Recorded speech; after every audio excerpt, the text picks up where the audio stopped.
లక్ష్మణుడిని, నాన్న కొన ఊపిరితో ఉన్నాడు, ధర్మ సూక్ష్మాలు తెలుసుకురా లక్ష్మణ అన్నాడు. లక్ష్మణుడు శ్రీరాముని పైకి కిందకి చూశాడు. ఏమిటి వాడి దగ్గర నుంచి మనం తెలుసుకునేది? డూ వాట్ ఐ సే యార్ అన్నాడు. వెళ్ళాడు ఆయన దగ్గరికి. వెళ్ళి మా అన్నయ్య నీ దగ్గర ధర్మ సూక్ష్మాలు తెలుసుకురమ్మన్నాడు అన్నాడు.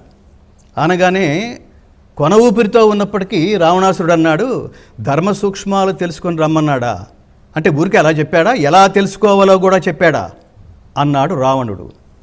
అంటే వెంటనే వీడికి ఏమీ అనుకుంటూ పెదాలు విరిచి మళ్ళీ శ్రీరాముడి దగ్గరకు వచ్చి, అన్నయ్య వారికి అహం తగ్గలేదన్నయ్య, ఎలా తెలుసుకోవాలో కూడా చెప్పాడా మీ అన్నయ్య అన్నాడు.